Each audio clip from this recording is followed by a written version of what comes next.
Est-ce que vous avez un péché mignon ou un vice caché, ou alors peut-être un mécanisme de défense auquel vous vous accrochez, mais qui pourtant vous empêche de vivre libre comme vous l'espérez? Je pense que l'épisode d'aujourd'hui va vous parler si c'est le cas. Dans cet épisode, nous allons nous enraciner dans une vérité. Je peux être libre de l'idolâtrie.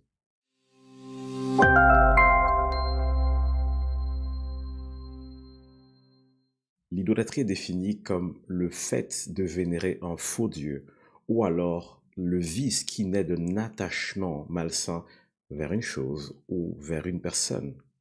Donc, beaucoup d'entre nous sommes, je pense, liés à l'idolâtrie sans vraiment nous en rendre compte. Mais tout de suite, je veux poser une base. Cet épisode n'est pas là pour condamner qui que ce soit, mais pour nous aider à nous positionner et à voir et comprendre les réalités dans lesquelles nous nous trouvons. Alors, je vais vous dire une chose. Dans les podcasts précédents, nous avons parlé par exemple des liens néfastes. Les liens néfastes sont en eux-mêmes une forme d'idolâtrie. Être attaché de façon malsaine à une personne est une forme d'idolâtrie. Certaines personnes n'arrivent pas par exemple à se détacher de leurs parents et vivre leur propre vie, ou alors certains parents de leurs enfants. C'est une forme d'idolâtrie, un attachement malsain. Nous plaçons quelque chose au-dessus de ce que ça devrait être, voire même parfois au-dessus de Dieu. Donc, il est important pour nous de voir les aspects de notre vie où peut régner l'idolâtrie et nous en débarrasser. Alors, la bonne question à se poser est celle-ci. D'où vient l'idolâtrie? C'est trop facile de dire aux gens, vous avez tel vice, vous avez tel péché, mais en réalité, d'où vient l'idolâtrie? J'ai ici quatre choses sous lesquelles je regroupe, on va dire, toutes les formes d'idolâtrie que j'ai pu recenser, dont je ne vais pas vous donner une liste exhaustive, mais pour moi, ces quatre choses sont significatives de ce qui gangrène l'être humain et le pousse à une forme de dépendance ou de soumission à de faux dieux. La première chose, c'est la soif de liberté. La seconde, la soif de contrôle. La troisième, c'est le non-contentement. Et la quatrième, c'est la souffrance. On va développer chacune d'entre elles rapidement. Premièrement, la soif de liberté. Dans la Bible, on a cet exemple d'Adam et Ève à qui le serpent a proposé de manger l'arbre de la connaissance du bien et du mal afin de devenir comme Dieu. Le problème que parfois nous pouvons avoir, c'est de vouloir tellement nous extraire de qui est Dieu, de construire notre propre réalité et de se retrouver piégés dedans. Et dès que nous sommes piégés dedans, nous dépendons de cette réalité que nous-mêmes pourtant avons construite. Et cette réalité peut passer par notre propre intelligence. Parfois, nous ne sommes pas du tout à nous laisser enseigner, nous n'acceptons pas qu'on nous corrige. Ça veut dire que nous décidons que quelque chose qui est potentiellement faux soit notre réalité. Et à un moment donné, on est obligé de s'y attacher et finalement d'exalter cette chose, cette vérité au-dessus de Dieu. Par exemple, il y a des gens qui disent, moi je ne m'en sortirai jamais. Et quoi que vous leur dites, ils diront, je ne m'en sortirai jamais. En réalité, il y a quelque chose de caché derrière, il y a une peur qui est derrière, mais ils sont bloqués dans cette posture de je ne vais jamais m'en sortir, et ils ont mis cette réalité au-dessus de la parole de Dieu, et maintenant en sont prisonniers, et ils limitent tout ce qui ne va pas dans ce sens, ils le rejettent. Bien évidemment, ce n'est pas un exemple ici de liberté, mais plutôt d'emprisonnement. Mais le fait que l'être humain veuille s'attacher à sa propre intelligence et à sa propre perception des choses, sa propre conception des choses, plutôt que celle de Dieu, finit par le pousser dans un état de dépendance et donc d'idolâtrie. L'autre chose que j'ai citée tout à l'heure, c'est la soif de contrôle. Alors, c'est tellement, tellement, tellement crucial de comprendre que nous ne pouvons pas tout contrôler. Il y a plusieurs façons de voir cette manifestation de la sorte de contrôle, et il y a plusieurs types de manifestations, mais je vais prendre par exemple deux choses, le pouvoir et l'argent. Pourquoi est-ce que les gens veulent le pouvoir? Pour avoir le choix, pour avoir l'autorité. Le problème, c'est qu'à un moment donné, le pouvoir devient tellement une obsession qu'ils idolâtrent le pouvoir. Quelqu'un qui est conscient de qui il est et de sa force n'idolâtre pas le pouvoir, parce qu'il sait que c'est lui qui exerce le pouvoir, mais ce n'est pas en espérant être au pouvoir qu'il va pouvoir exercer une autorité. Si tu as une vraie autorité, tu n'idolâtres pas le pouvoir. Mais quand tu n'as pas d'autorité ou tu penses ne pas en avoir, il y a des chances que le pouvoir devienne une forme d'idolâtrie. Et l'autre chose dont j'ai parlé, c'est l'argent. Et l'argent, c'est l'une des choses qui est citée de façon très directe dans la Bible comme de l'idolâtrie. D'ailleurs, je ne parle pas directement d'argent ou de monnaie, mais c'est l'amour de l'argent. Vous voyez, l'amour de l'argent qui est la racine de tous les maux.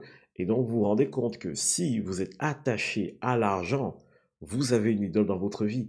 Et c'est dit de façon très directe dans Colossiens 3, verset 5.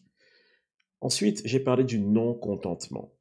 Le problème qui peut se poser dans la vie de certains d'entre nous, c'est que nous ne savons pas nous contenter de ce que nous avons ou ne savons pas être reconnaissants pour ce que nous avons. Alors nous commençons à regarder à côté, à penser qu'en ayant plus, nous irons mieux. Sauf que ça ne marche généralement pas comme ça. Et on peut voir cet exemple avec la jalousie. J'ai parlé aussi dans un épisode de la liberté de la jalousie. Et vous savez quoi? La jalousie, c'est juste de regarder la bénédiction de l'autre et la vouloir pour soi-même, ne pas pouvoir se réjouir de la bénédiction de l'autre. Mais vous savez quoi? La réalité, c'est que généralement, si on nous donne cette chose à laquelle nous aspirons tant, nous nous rendrons compte que nous avons toujours un vide quelque part en nous. Et donc, se mettre à désirer ce qui appartient aux autres, vouloir ce qui est à l'autre, nous pousse à construire une forme de schéma d'idolâtrie dans notre tête par rapport à cette chose. Parce que nous nous disons ceci, si j'ai cette chose, je serai heureux. Le problème est celui-ci. Si je mets mon bonheur et ma joie dans une chose, alors ça veut dire qu'il y a une forme d'idolâtrie dans mon cœur par rapport à cette chose, ou peut-être par rapport à une personne. Et la quatrième chose que j'ai dite, qui pour moi peut-être est la plus répandue et la plus innocente de toute forme de choses qui peut entraîner l'idolâtrie, c'est la souffrance. Vous savez quoi? Il y a des gens qui souffrent par exemple d'oppression d'autres personnes. Et parce qu'elles sont oppressées, elles sont tristes, elles en ont besoin de force. Et donc elles commencent à idolâtrer le pouvoir. Vous voyez une autre version de l'idolâtrie du pouvoir. Ensuite, nous avons aussi cette question de la pauvreté. Vous savez, la pauvreté est une malédiction. Et beaucoup d'entre nous ne le voyons pas ainsi. Et pourquoi est-ce que le diable veut que nous soyons pauvres? Ou alors, pourquoi est-ce qu'il veut que nous nous sentions pauvres? Parce que quelqu'un de pauvre va toujours chercher à obtenir une position ou de l'argent ou à s'en sortir. Et parfois, il va essayer de prendre des raccourcis dans la vie. Et c'est là où, généralement, il va s'attacher à des choses, lier des pactes avec des choses qu'il ne devrait pas. Il y a aussi la souffrance émotionnelle. Je prends le cas par exemple de cette femme qui n'est pas heureuse dans son foyer, qui peut-être va se reposer sur cet ami en se disant ah ben lui au moins il me comprend et commencer à tisser des liens malsains, inconsciemment peut-être. Et ou alors peut-être de cette personne qui est battue dans sa famille et qui petit à petit va s'attacher à un groupe de personnes et commencer à les idéaliser, pourtant ils ne sont pas réellement là pour leur liberté. Le désespoir aussi peut engendrer une démarche qui nous pousse à devenir dépendants de quelque chose pour nous en sortir et finalement être lié à cette chose et idolâtrer cette chose. Et il y a aussi le sentiment de compensation. Je prends le cas ici de personnes qui ont beaucoup souffert et qui ont besoin juste de compenser cette souffrance par autre chose. Je prends le cas des addictions par exemple, à l'alcool, à la pornographie. Toutes ces choses sont là. Pourquoi? Elles sont là pour nous soulager d'une souffrance. Et le problème, c'est qu'au départ, on veut juste se sentir mieux. Mais petit à petit, on a l'impression d'être piégé dans cette chose. Et elle finit par devenir une idole. Mais j'ai envie de vous donner une chose pour vous aider à avoir de l'espérance concernant l'idolâtrie, concernant ces attachements, soit de faux dieux, soit des personnes, soit des choses. Il y a une question qui pour moi résume le combat contre l'idolâtrie. Jésus te suffit-il? Oui, cette question est plus puissante qu'on ne l'imagine. Posez-vous cette question quand vous êtes face à un domaine de votre vie où vous sentez que vous êtes piégé dedans, vous avez une addiction dedans. Posez-vous cette question, est-ce que dans ce domaine, j'ai le sentiment que Jésus me suffit? Et ça va vous accompagner, ça va vous conduire en fait dans une démarche de réflexion pour pouvoir voir réellement ce dont vous manquez et donc voir comment vous libérer de l'attachement et donc de l'idolâtrie. Je vais vous prendre juste quelques exemples pour illustrer un peu mon propos et nous aider à construire cette réflexion. Imaginez que vous luttez contre un vice, par exemple. Vous allez vous rendre compte que généralement, quand vous luttez contre un vice, derrière, il y a quelque chose de caché qui s'appelle un problème d'identité. Je prends le cas de quelqu'un qui est boulimique et qui mange dès qu'elle se sent contrariée, dès qu'elle se sent éprouvée. Cette personne ne sait pas gérer ses émotions et ça se traduit par le besoin compulsif de manger.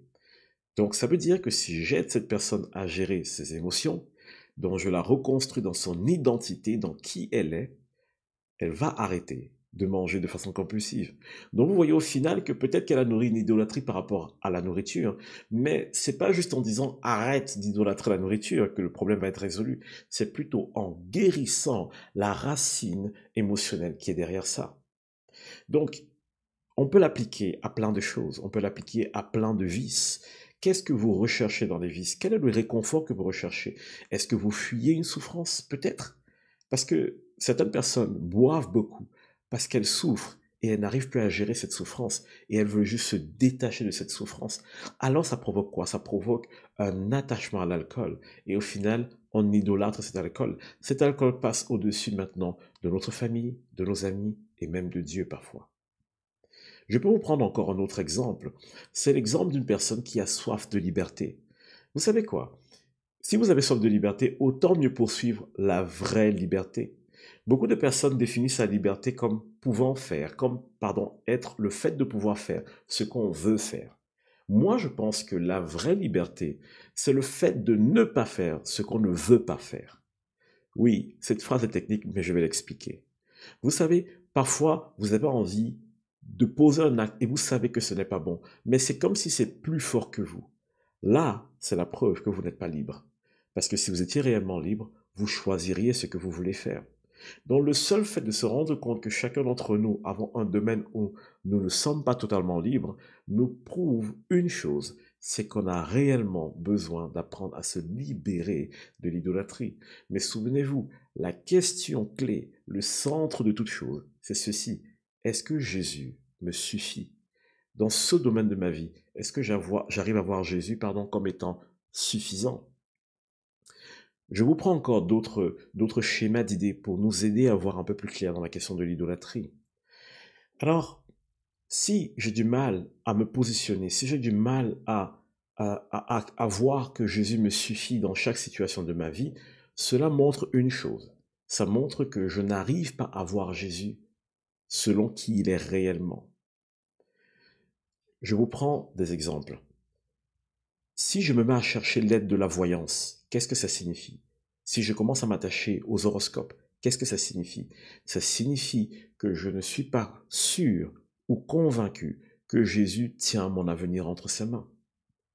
Donc vous voyez au final que dans ce domaine de ma vie, je n'arrive pas à voir Jésus comme étant tout-puissant. Ça va provoquer quoi chez moi? Une insécurité qui va me pousser parfois à aller dans d'autres sentiers battus, aller sur d'autres sentiers battus et donc aller vers de faux dieux, vers de fausses sciences, vers des choses qui vont peut-être pendant un instant calmer mon anxiété, mais en réalité ne vont jamais réellement me libérer. Donc le problème c'est quoi? Le problème c'est comment je vois Jésus vis-à-vis de la situation dans laquelle je suis. Si par exemple je cherche des raccourcis dans la vie, c'est parce que je ne crois pas qu'appliquer la justice et la droiture selon la Bible suffisent. Je vois beaucoup de personnes qui me disent oui, mais tout le monde fait comme ça. Parce qu'ils pensent que si eux, ils marchent dans la droiture, ils n'y arriveront pas, parce que tout le monde marche dans la perversion. Donc au final, ça vient de quoi? Ça vient du fait que je n'arrive pas à voir Jésus pour qui il est réellement. Ou encore, si je suis attaché aux addictions, si je nourris une addiction, par exemple, pour oublier la souffrance, qu'est-ce qui se passe? Je me couvre de condamnation. Je commence à avoir honte de moi, à me renfermer sur moi-même. Et au final, je me dis que peut-être Jésus ne voudra pas m'aimer et me rendre libre. Et au final, en ne voyant pas Jésus pour qui il est dans la situation que je traverse, je commence à être prisonnier d'une addiction et donc j'idolâtre l'objet de mon addiction. Au final, tout revient à ceci.